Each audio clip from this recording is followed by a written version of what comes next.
everybody! I'm here today to talk to you about a silly mistake that you should avoid making on your driving test. Please don't make this silly mistake on your driving test.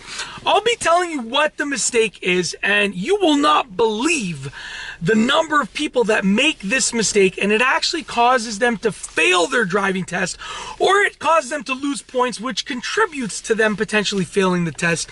Without further ado, let's stop beating around the bush. The mistake is not putting your seatbelt on before starting the car.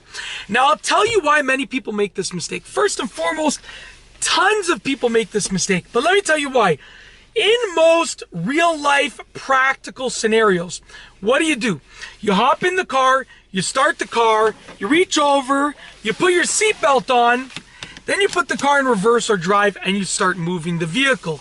So in a regular everyday situation, for most people that already have their licenses and have been driving for a while, they will usually start the car and then put their seatbelt on, which in practicality purposes, practically speaking, is a perfectly fine thing to do. In fact, that's what I do. I start my car first, then I put my seatbelt on, then I put the car in reverse or drive.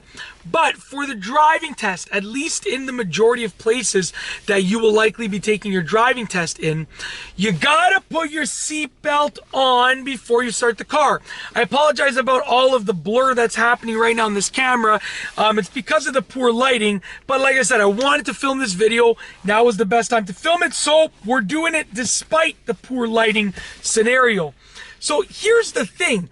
You have to go against your intuition, which your intuition would be to start the car first and put your seatbelt on next, because that's probably what you saw your parents do. That's probably what you saw your siblings do, your cousins, blah, blah, blah. Everybody does it. But you got to go against your intuition and you got to put your seatbelt on first, okay? So I always remember this, okay? I like to go in alphabetical order. Seatbelt, start the car. Seatbelt, start. Seat, start, right? We're looking at the beginnings of those words.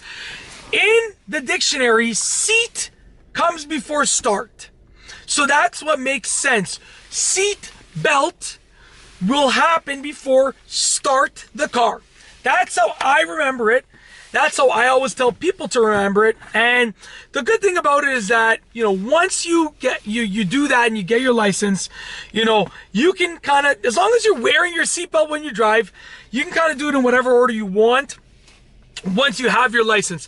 But for the purposes of the test, what you got to do is start off by putting your seatbelt on, then start the car.